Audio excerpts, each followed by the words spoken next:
'Cause your time is now. 'Cause your time is now.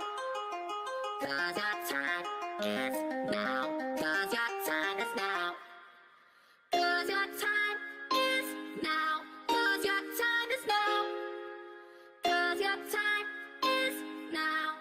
'Cause your time is now. Your time is now. 'Cause your time is now. 'Cause your time.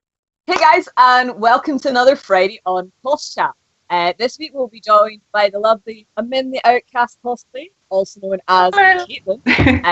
We will be talking about all the fun differences between being a cosplayer and going to conventions in the UK versus the US.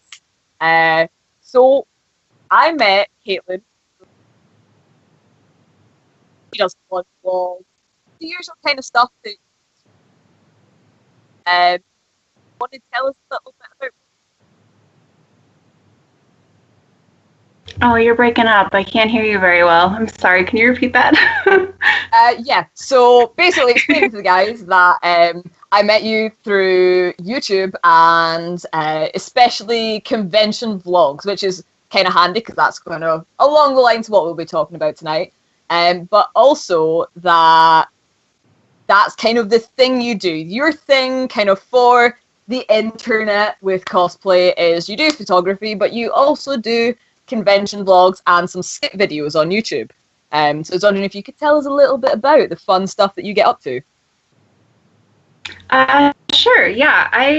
I started attending conventions around 2009, I believe, so I'm in my 8th year of cosplay, and I started doing convention vlogs around 2013, 2012, I believe, just to sort of document my experience and kind of keep all the conventions separate in mind, just because they're all kind of blending together, and I wanted to preserve those memories. And through that, I've met a whole lot of wonderful people like Sam and some other people as well. It's been like I get to connect with people and share these convention experiences, because I love seeing vlogs for cons that I've never been to before, because it kind of gives you a sample of what it could be like, especially ones that are across the pond that I'll never be able to attend probably for a while. We'll get you over for a con if it kills me. We will have you at a UK convention, and one day we'll make it over for ColossalCon. That would which, be wonderful. funnily enough, was your most recent convention. So, for any of you guys out there who've never heard of ColossalCon, it is in the state of Ohio, yeah? Mm-hmm, that's right. Just going to confirm that. Yes. It's a convention in the state of Ohio, and wait for it, guys, it is held at a water park. Now, I'm sure, like myself, when you hear convention at a water park, you're like, what on earth is that? Because basically, one, we don't really have water parks in the UK because it's constantly peeing down with rain, and every day is a water park if you look at it like that. But why would you have a convention at a water park? Well, if you've ever seen photos back from ColossalCon, you would know exactly why. I don't know. Caitlin, do you want to tell us a little bit about what it is that encourages you to go to ColossalCon, and maybe we can talk about some of the differences that kind of you have between conventions such as that and the ones that we get in the UK? Sure, yeah. I started going to ColossalCon because it is my home convention. I'm originally from Ohio, so it was like my second convention ever, so that was the first thing that sort of sparked it on, and since then it has grown amazingly, and the location itself has even expanded for the convention. Like, they made a bigger convention center, they've made more hotel just to accommodate how popular it is, because we get cosplayers from Canada and other countries all over the United States as well coming for this convention, which is crazy, because normally, if you know anything about Ohio, it's not really known for being exotic or tropical or anything like that. So this An international hub. Yeah, exactly. So this is the Kalahari, which is the venue, is sort of an oasis amongst literal cornfields. But it's an amazing convention because they have, as far as photo shoot opportunities, they have a wide variety of things you can do. There's the water park itself, obviously. They have an indoor and outdoor, so depending on the weather or whatever, you're never inhibited by that. They also have huge fields, so you can get those wide angle kind of in the middle of a fantasy world kind of shots. They have forests, they have a lake, they have a pond, they have waterfalls. It's just like a beautiful place.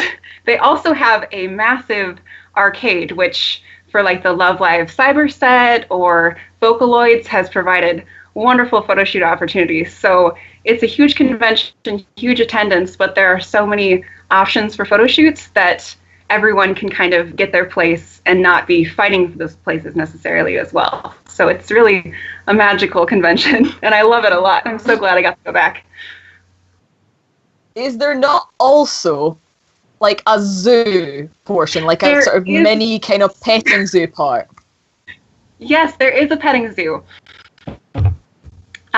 There's also a place that you can go in and feed birds, and you're actually amongst the birds, so they can be landing on you, on your arms, eating from your hand. There's also camel rides, so you can get pictures on a camel. So for things like Arabian Haru from Free, that's the perfect opportunity, and there's not really anywhere else that you can have fun. So yeah, there's so much. It's an amazing convention. So now that everyone is sitting on their laptops, typing away, trying to work out when they can get tickets for the next Colossal Con, because I'm pretty sure that everyone in the chat has been decidedly won over with the idea of all of that at convention, I'll tell you more what like your average convention in the UK is like. So for a start, they're usually not in hotels. It's really a little bit unusual now for conventions in the UK to be in a hotel. You're usually the only one that was yearly in a hotel would be Kitacon, which is now moved to the local university. The majority of cons in the UK, especially ones more geared towards anime, will always be held almost entirely at universities, across campuses, etc. You will get the odd. I've got a bit of plastic. You will get the odd, like expo, like your big MCM cons. They're held usually in big arenas. Same with things like Insomnia and like other multiplay and play expo events. Like your film and your video game things tend to get a much bigger general public crowd, so they tend to be in much bigger venues, whereas a lot of your anime themed stuff will be at, say, some weirdly enough cricket grounds seem to be pretty popular. Like using the stadiums really? there, or yeah, it's weirdly English, as well as majoritively universities. So, needless to say, most universities don't have the kind of scope for photos that Colossicon does. Definitely not water park. Very rarely in arcades, and definitely no camels. we have to Photoshop in our camels like the old-fashioned photographers do. Traveling to conventions, that's a little bit different in the States as well. So we found out pre-chat, and I don't know if guys, sit down, because this will blow your mind. What mode of transport, Caitlin, have you never taken? I've never taken a train ever, and especially not for a convention. Now that everybody has heard that, and you've got the smelling salts out, and you've recovered from the idea of there being someone on this earth who has never been on a train, the train system is very different in the States. It's definitely not as well connected as ours, which I know you're kind of laughing at that because, you know, National Rail. But the majority of congoers in the UK, Caitlin, I don't know if you know, but we tend to use trains, which obviously limits you luggage-wise exponentially. Like, you can take one case. There's no car, because very rarely, because it's universities, they don't have parking, especially not for the number of folk that are going to go. That's just and so the few crazy. hotel ones, yeah, it's so because of that, you tend to at British conventions, you'll see much smaller costumes. You won't see as many like massive prop builds, or like you. I've never seen one of those big transformers. Let's put it that way at a UK con, because you would have no way of getting it there. Because Virgin's probably gonna be a bit stroppy if you bring 28 cases and a Decepticon head into the one carriage. They frown enough of you bringing one big case each for all 8 of you into the one carriage. Never mind per one person for one day's costume. So I feel that might be why you get a very different kind of style of costume in the UK versus in the US, because you guys drive everywhere. Yeah, to get to conventions, everyone either drives, and I've driven up to 8 or 9 hours to get to a convention, or people fly because, as you said, the limits. People typically use bus system instead of train systems. We don't have quite as connected. It does limit you significantly. So people either when they fly, they'll ship parts of their costume, or they'll just pay for extra baggage, or they'll drive so that they can bring their big stuff. So it just blows my mind that you guys don't even have like that you couldn't even park. It's just crazy to me. Yeah, well, usually we'll use a convention that we attend to, which regularly, which is a university Alcon. Only guests can request parking. So even if you are there as a guest or as a dealer, you have to petition to be able to park your car. That's crazy. Just because it's not built for having that number of people come in that quickly. Like, your accommodation for it is student halls, which in the UK tend not to include parking, because what student who lives that close to the university is also going to be driving? Because, well, driving's not as big a thing in the UK as it is in the States, because everything's much smaller and closer together. Until you try and get 5 costumes in one case onto a train at one end of the country and make it to the other. And then you decidedly feel like it is much, much bigger than you thought it was. Especially 5 hours and third train, and you start to question your life choices a little bit. Oh, we have Mel in the chat saying Amtrak trains are good. Mel has been to the States before, so she apparently quite enjoys the Amtrak. They're very good and they're beautiful, but they are like a luxury because it is more expensive. They're not your standard. Not the same as we kind of have over here, where you're kind of tripping over train stations at some point. The only cases with parking are the likes of big events, example, Event City at Manchester and NEC in Birmingham.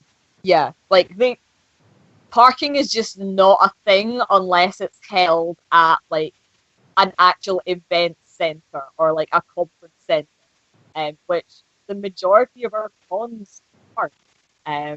Just because I feel like, one, we have fewer conference centres because it's a smaller country, and 2, it's not as big a thing over here as it is in the States, just because fewer people to be hype about it. Which is a bit weird because it is pretty big, but just not quite big enough yet for us to be able to merit having our own arena each time we want to have some mad week times, sadly. So what would you expect if you were going to an English or Scottish convention? Well, clearly I wouldn't expect parking.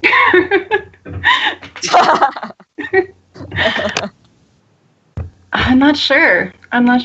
It just the idea that most of them aren't at hotels, which is the typical here. We do have university conventions, but those are typically the smaller and it's usually put on by the university's anime club or video game club, usually just like a student run thing. So they always seem smaller in that sense. They're still very, very good. And usually they're often better organized because it's run by students. But I guess I'd expect something along those lines. But it's just crazy that that's like your par for course, I guess. Who runs the ones that is the standard over here. Mm-hmm. You tend to find that a lot of conventions over here are run by people alongside their day job. Like, there's very few companies, like, full on, this is what I do for a living, that run conventions in the UK. It's really, like, multiplayer and, like, MCM, and that's just about it. And they run the big expos and your video game things. Most of your anime ones will be run by small, either student-run associations or folk who are doing it alongside their day job. It's just a really different kind of scene. So feeling from that, I would say that if I went to a thing in the States, I would probably expect it to be massive. Just the number of folk would probably blow my mind. Like, it sounds like your standard capacity is more along the lines of, like, our MCM, like, expos, where we go along, we're like, oh my god, there's too many people here, I can't breathe, they're all inside my lungs, why are there so many people in such a small space? But that seems to be kind of more along the lines of what you have in the States. It's much higher attendance. It depends on the region too, because I'm from the Northeast Midwest of the US, and we are very concentrated in our cities, which also seems to reflect how concentrated we are at conventions. So you get the range of like the little university conventions all the way up to the big corporate ones like Katsu and Colossal Con and ones like that. But in the South, I hear it's a little less concentrated. There are less opportunities for them. So it really kind of depends on your region, but we do get a whole range. But not too many where you're choking on people, hopefully. Thankfully, there's like spaces. Yeah, we tend to go, you'll either be at a university con where you've got lots of outdoor space, you probably need to go outside to move between different panel rooms and different buildings for different parts of the convention, or you will be in like the SECC and you will be in one door, shepherded through like one of those kind of lazy river things, and you'll be like, you know what, I'll just go on the Sunday, because the Saturday will have literally everyone at it. Because these are kind of ones that over here they would sort of advertise like on the side of the motorway and on buses and stuff. You get a lot more of the general public going, like parents with their kids and stuff, who maybe aren't necessarily going to be cosplayers or going to be as into your kind of standardly geeky stuff. And they probably might not even attend a con again, but they'll go along to it as something to do for the day, which also raises a different thing. A lot of cons in the UK have age restrictions. It's a lot less common to have like family events.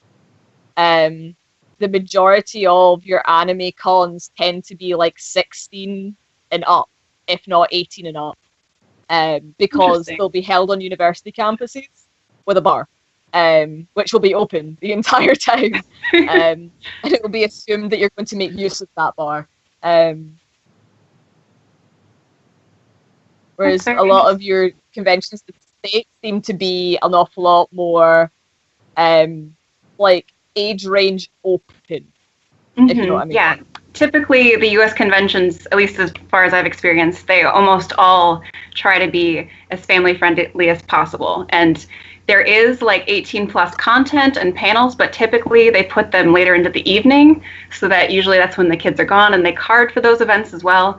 And even for MagFest, which is like a huge party convention, and CosCon as well, which is also a huge party convention, they still try to keep things as family friendly as possible. So they do restrict the drinking and stuff, but just just to keep things safe. But it's usually the evening that you want to go home if you're younger, but they don't stop anybody. So that's wild. I didn't know that. Yeah. Yeah, no, a lot of conventions. We were saying last year, it was almost unusual for us to go to a convention and see children at it. Because we had got so used to only seeing people who were 18 and older. Just because of that was the conventions that... Yeah, it's not until you're like, oh, that is a small person with... You forget that they're a thing. It's really bizarre. Just because you're not used to seeing them in that environment. Even if, that being said, like, even our cons which are majority like 16 or 18 plus, they will still have like, this is an 18 plus event, and it'll kind of be like set up that this is adult content, scary, do enter at your own discretion kind of thing. And they usually, like you say, it will be later on in the evening, or it'll be called like an after hours panel or whatever. But for the most part, who knew? Everything's so different. Yeah, that's Mel's saying that alcohol con is what a lot of the cosplayers from the continent, like mainland Europe, that come to Alcon call it alcohol con. Because the main stage is beside a bar, which is open basically the entire time that the convention's open. To the point where they run out of fish bowls one year and started selling the cocktails and teapots. Sounds like a good time. You're missing out on. But yeah, we personally tend to try and avoid swearing in panels just in case, you know, it goes up on the interwebs or we are suddenly at a child-friendly event and somebody slips up. So it's always better to know if you've got a mic in your hand, you're on your best behaviour.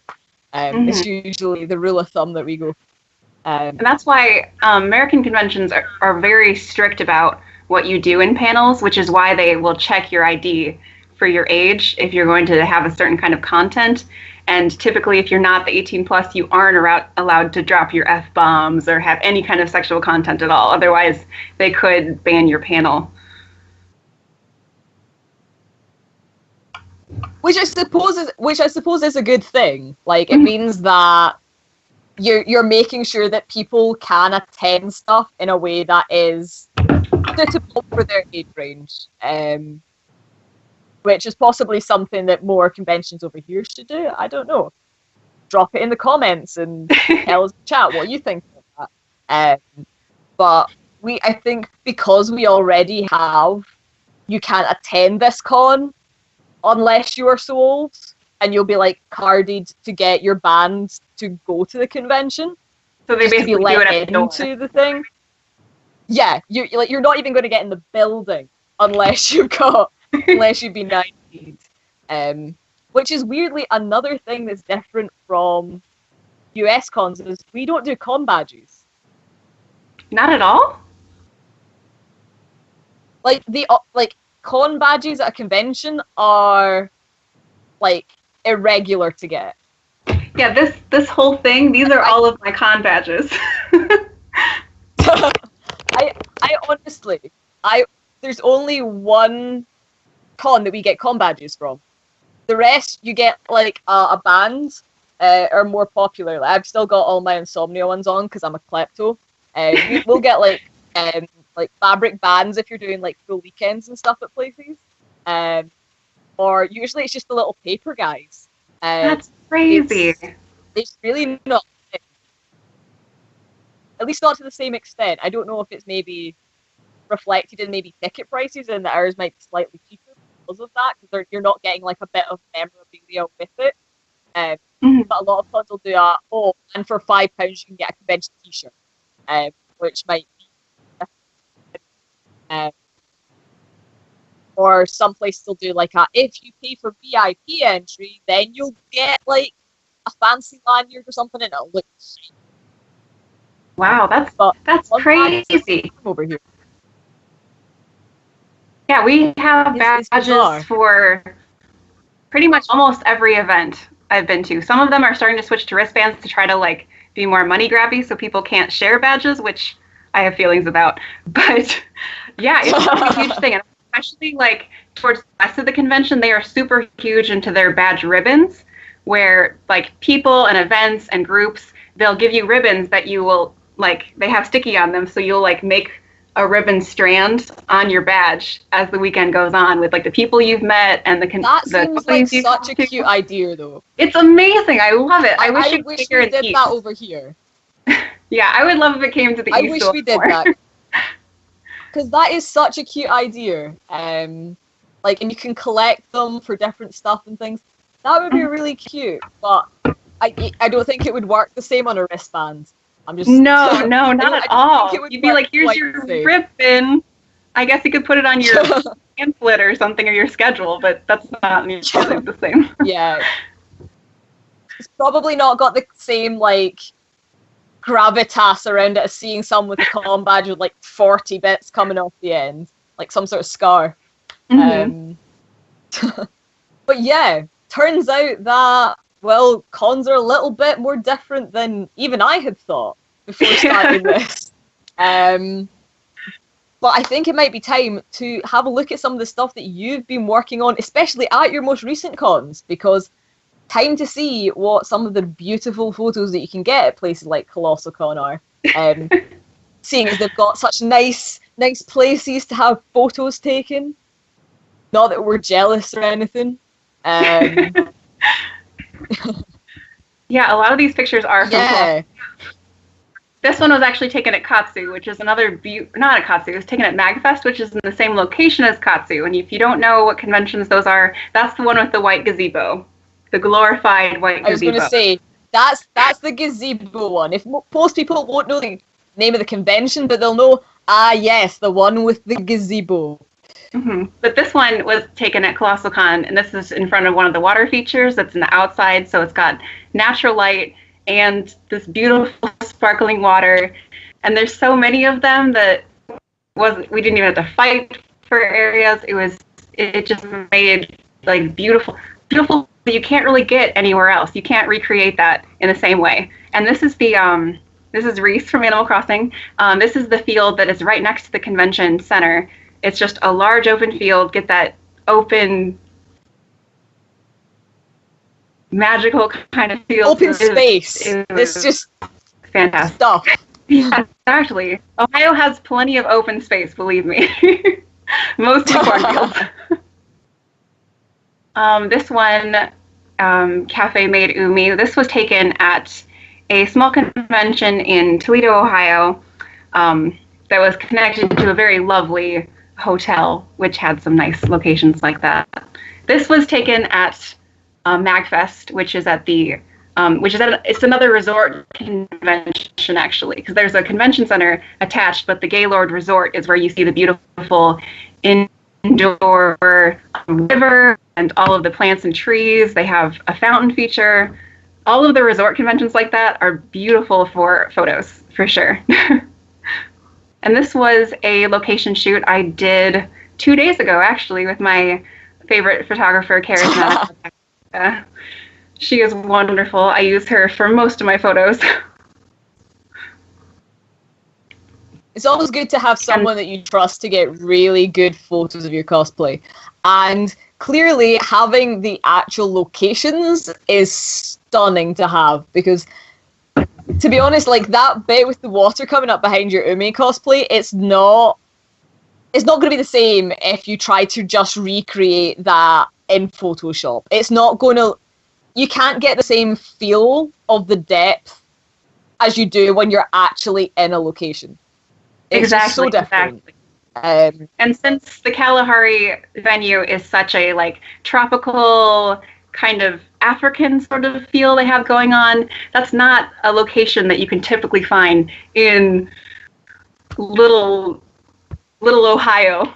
It's just not. Little you Ohio, have to drive much farther. Most convention centers. Exactly.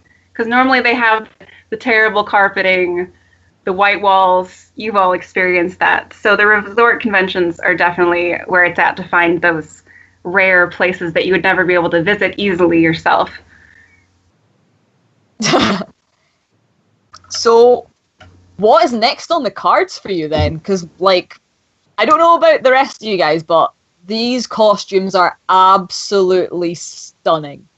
Like, the level of detail and craftsmanship that goes into your costumes is insane. I believe your female Fenris costume, you won was it Best in Show you got for that one?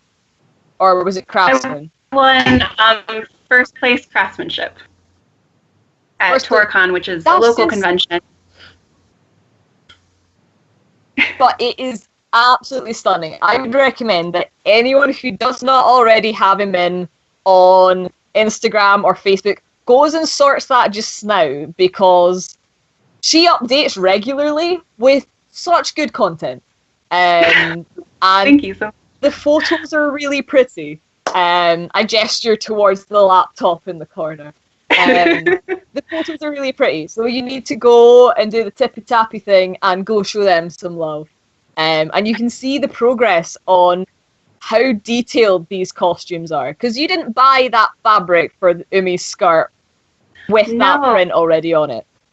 Yeah, I pieced together the designs for the Arabian Dancer one, as well as the Cafe Maid. I put the stripes on myself. I did my own checker, just kind of bringing to life these things that don't exist readily available. And I try to make all of my costumes really affordable as well, because I don't believe that you necessarily need the expensive high-end things to make beautiful things. For example, my sword for Fenris is made mostly out of foam core and dowel rods and just a really pretty paint job. It cost me about $10 to $15 total to make it, and it's a beautiful, huge 6-foot prop. I'm very pleased with how it turned out, and it didn't cost me very much at all. So I try to help discover these more affordable alternatives if they can't afford the high-end thermoplastics or things like that. Which I think is the difference over here. Like, a lot of people are really, really into their thermoplastics at the moment. There's a real push towards that. But I don't know if that's possibly, again, because of the travel aspect for us. Because we couldn't safely transport a 6-foot prop, which wasn't sort of secured in some way, which thing like Warbler can. Like, to have, like, 6 foot worth of foam board would be in 80 pieces by the time you got onto the train, never mind by the time you got off at the other end and got into the hotel. Like, it would just be a write-off at that point. I don't know if that's possibly why we do have a much larger leaning towards that in the UK scene at the moment. And they're definitely more sturdy. Just laminate all your props so that they survive the case journey. Because a lot of people I've seen, especially in certain someone's con blogs, is you don't always transport your stuff in suitcases. You quite often use like these big like crates.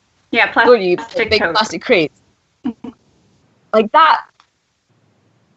I've literally never seen that outside of a US con blog. The idea of, like, that's what you would store it in when it's in your house. That's not how you would transport it. Like, what are you doing, Caitlin? Couldn't take that on a train. That's true. That's why cars are fantastic for that purpose. So now we know what we need to do. When Caitlin eventually makes it over to the UK, we need to take her to a convention at a university without con badges, on a train, and she's only allowed a suitcase. And then you'll have the true UK convention experience. of a damaged costume. What do you think to that? It makes it so much more difficult to plan what you can take. Because you really have to be careful about what you can afford to get into that case. The Banders have all just recently bought new luggage. And we've all got, you can't see the bottom of me, but basically we've now all bought cases which go up to about there on me with 4 roller wheels, hard cases, so that we can transport more stuff to convention. Because you're going to be on a train for between 2 to sometimes 6 or 7 or 8 hours. Oh my People goodness. don't care that people don't care that you've spent the last year and a half working on a piece of armor, and they'll just throw their cases on top of yours, and you're just like, panic. The panic is real. So it's a lot of learning how to pack very precisely. Just putting fabric pieces around Warblood pieces just to make sure everything's padded and that no paint comes off or chips, or you don't end up opening up and like your breastplate's like buckled in the middle. The fear is real. There's no real relief that I can describe quite like getting to like your hotel for the convention, opening up your case and checking that delicate prop or armor piece inside and finding it still in one piece. This makes me have so much more respect for the ambitious costumes you guys bring to conventions. I didn't realize that it was such a trial. Oh man. You guys are great. One day we'll drive to con and I just won't know what to do with myself. I'll have so much room. I won't need to worry about my props or my armor. I can just throw it all in a big box in the back and let it go for it. Those are the dreams. But wow, it must be quite exciting just to know that you're not hindered at all by size for taking stuff. You can take as many costumes as you want, as big depending or on how many small. people you're bringing with you, of course. I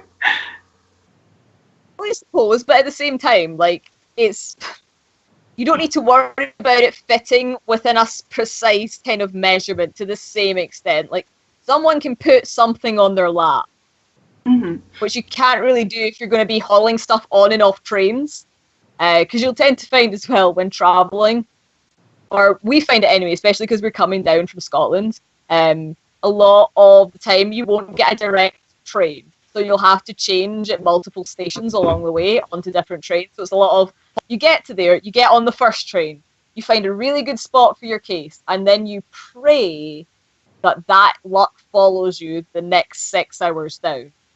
Because the number of times, and Mel can attest, that we have ended up standing in like beside the bathroom cubicle bit and like the long end of a Virgin train with all 6 of us standing with just like cases in front of us watching them because there's been no room in luggage racks for them. Oh man. Like, you've bought a seat and you've reserved it, but you can't go anywhere near it. So you like send people back one at a time to like charge phones and stuff. I'm not selling this well to you, I'm sorry. No, you're not. But I feel like you need to experience it. See how the other half live. See how we struggle. Get some That empathy. is looking like it's gone in for you. Pardon? Understand. Get some empathy for your pain. Everything's small and we're stuck on trains. Don't come to the UK. That is us almost at our 5-minute break now, guys. It's gone in pretty quick for us. I don't know about you guys, but it is scooting on through like an Amtrak train, I think. I don't know if that analogy made sense. We're going to quickly take our 5 minutes, and then we're going to come back and find where my hair's going. We're going to come back and we're going to talk a little bit about the questions that you guys are going to be popping in the chat. So if you start tippy-tapping away at those just now, we will be back with you in 5 after a little drink of juice, and we'll get Caitlin on to answering those. So we'll see you in 5, guys. Bye.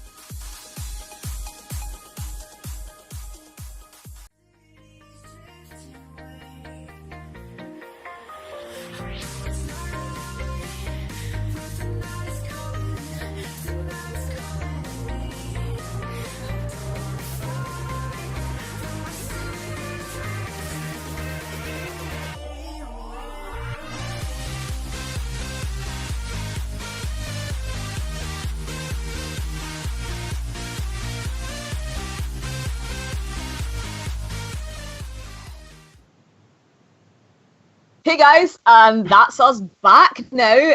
We've had our little comfort break. We've had some juice and a little bit of a snack and stretched our legs. And we're back for your questions. So thank you for sticking around.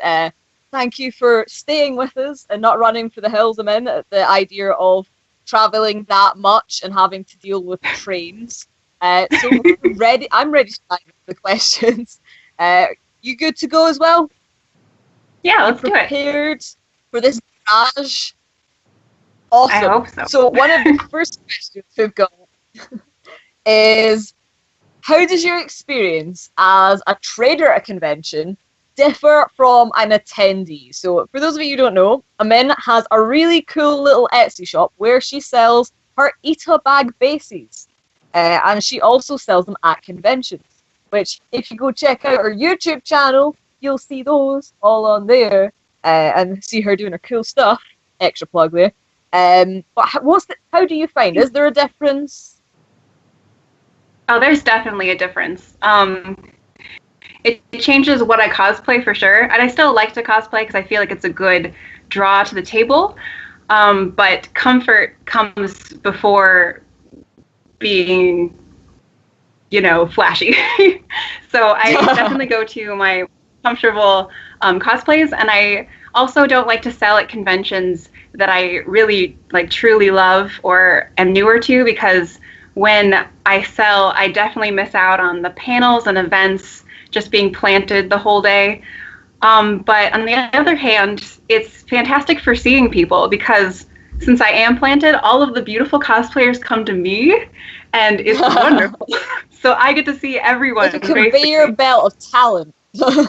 Exactly, and all I have to do is sit there and make money. It's great.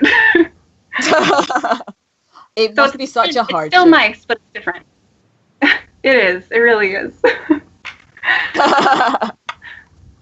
Mel's asking, what would you recommend as a good starter US con for someone from the UK who really wants to try one?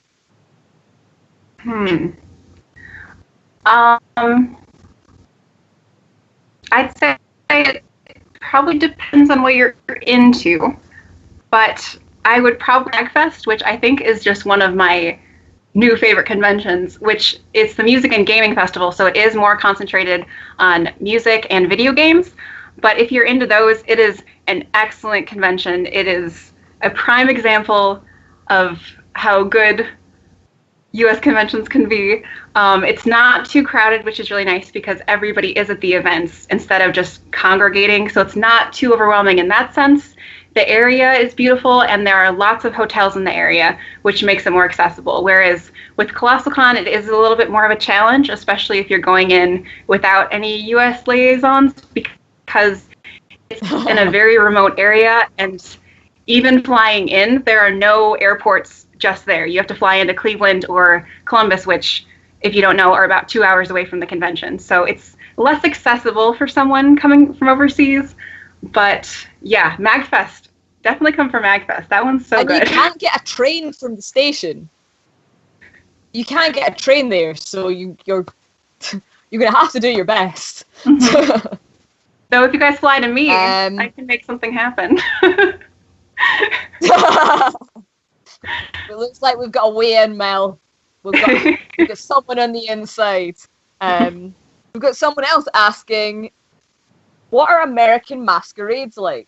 Because over here they have a reputation for being really hardcore, let's put it that way.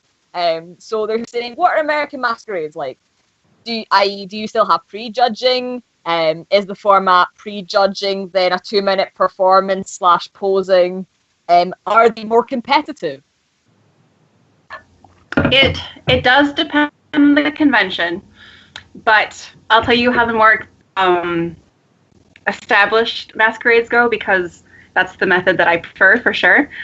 Typically, you sign up before the convention and you get assigned a judging slot, which is typically about 5 to 10 minutes, depending on the convention. And you go into a room with the judges. Typically, they feel your costume. They ask you lots of questions. They're very qualified in craftsmanship.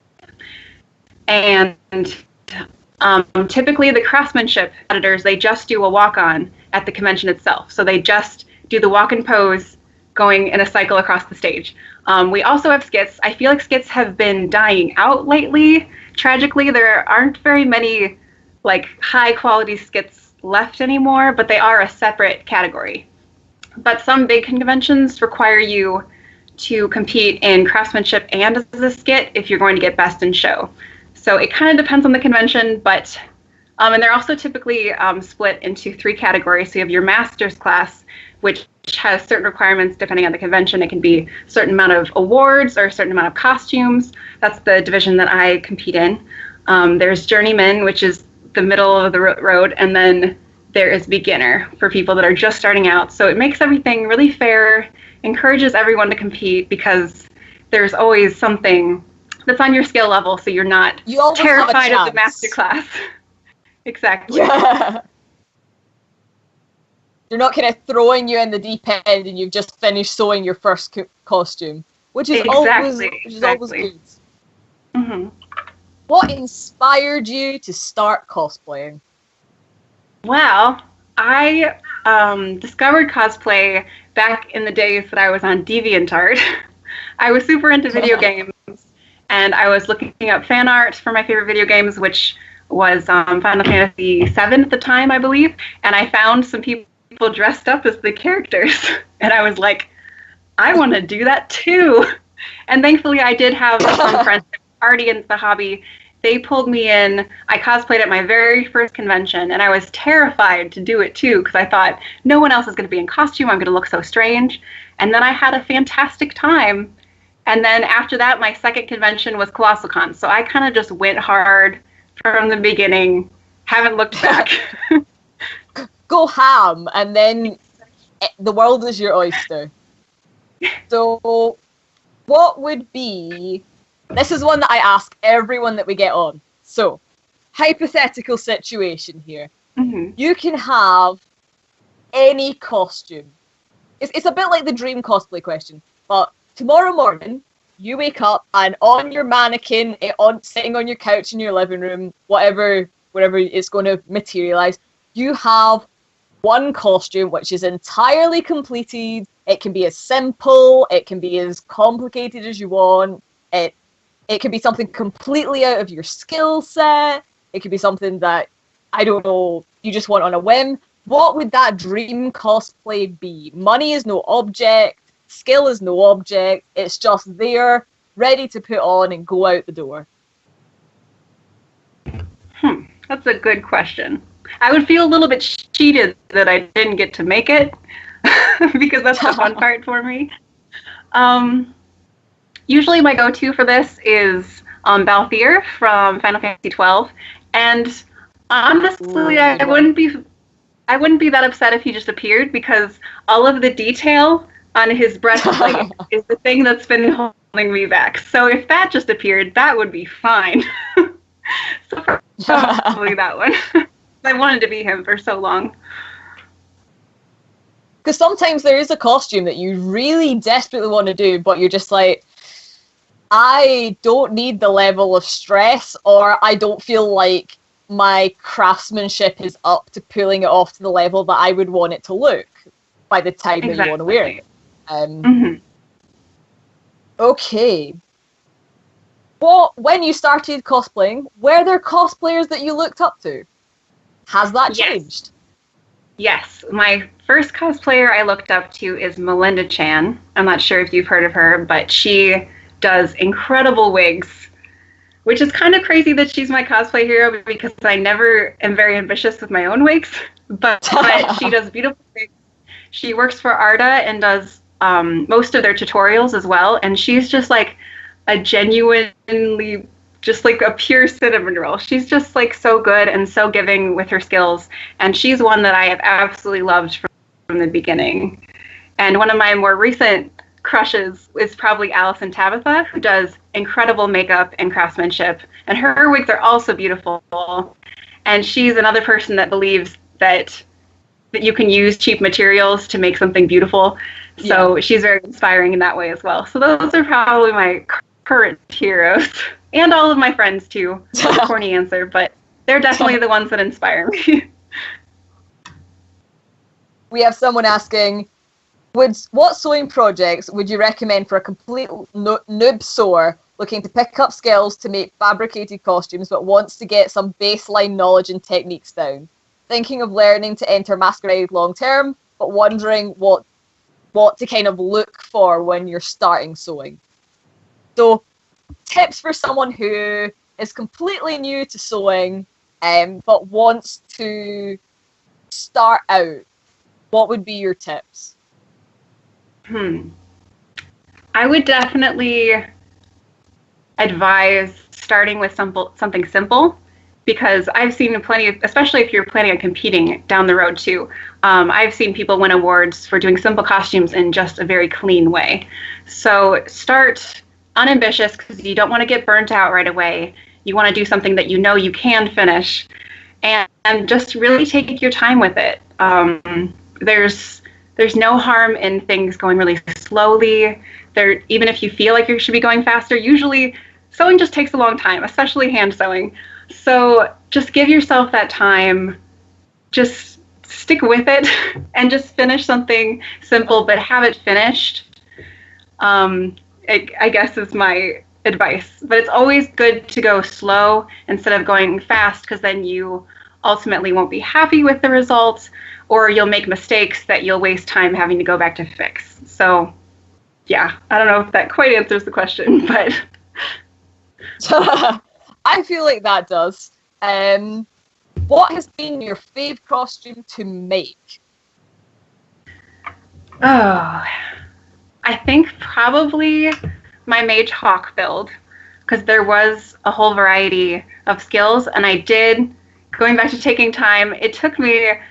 I spread her out about over 2 years to finally bring her to completion, just making sure that every step was exactly where I wanted it to be. I got to play with armor and weathering and pleather and fabric and fur, and it was just a pleasure to work on, especially since I care about the character so much. So that was definitely a good one. As you'll see, I'm slowly only bringing on dragon-related cosplayers into the stream. It's an addiction. It really is. So, I have so many other characters. It is.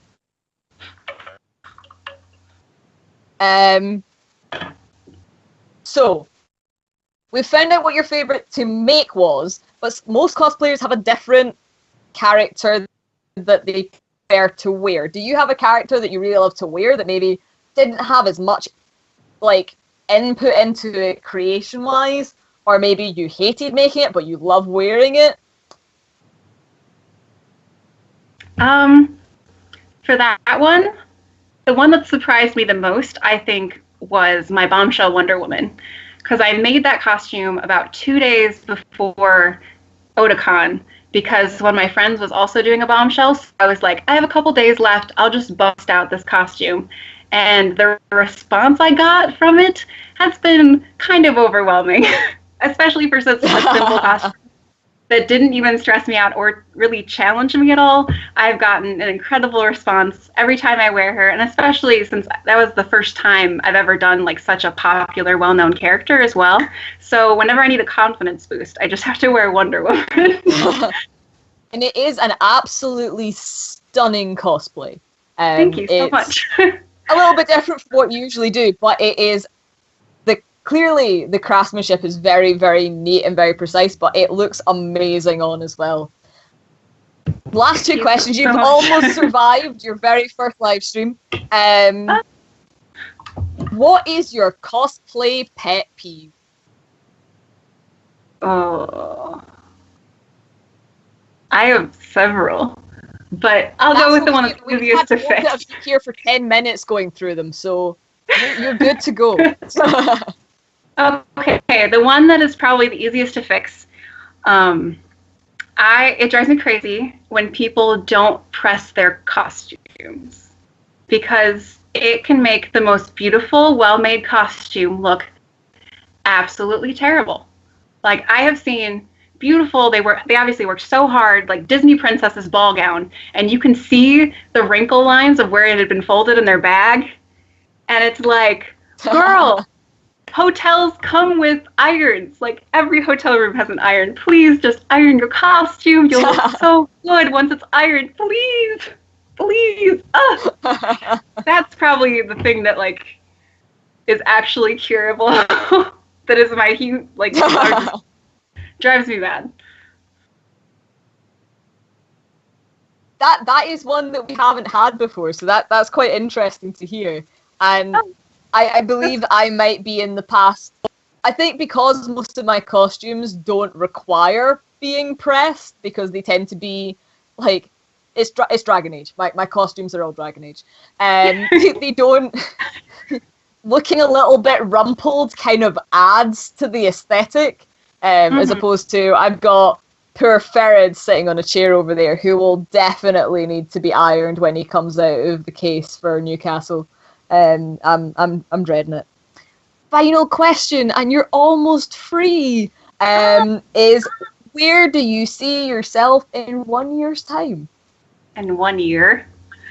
In 1 year. So if we got you back on CosChat this day in a year's time, what would we be doing? What would we be talking about? What would be the thing that you had just achieved, or you were looking towards, or you were working on? Where do you foresee yourself with cosplay in a year's time?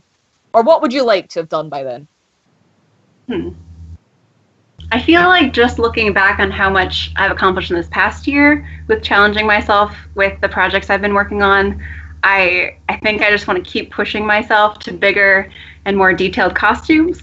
So that would be the main thing. I would love to see myself having improved for sure, and not just being stagnant. So hopefully I just keep challenging myself. I would love to make more video content. I have lots of big plans for the summer for different kinds of content. So hopefully all of those come to fruition.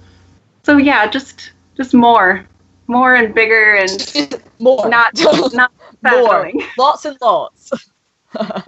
Yes. Seems like a good safe one to go for, because you are going to do more, and we can't wait to see it. So it's time for us to give you a sneak peek as to who we're going to be seeing next week. So if Snow has us up and ready to rumble, we have, as always, Adam will be with you guys on Monday with his cosplay craft attack, and we will be continuing onto his Halo Spartan armor build with Queen's 23rd Royal ODST. And I said that all without flubbing it. Aren't you proud? So that'll be on live on Monday at 8 here. Well, not literally here, because I would be a bit scared if Adam turned up in my house at 8 o'clock next week. But we will be following his adventures of creating his Spartan costume. So you can see that all there.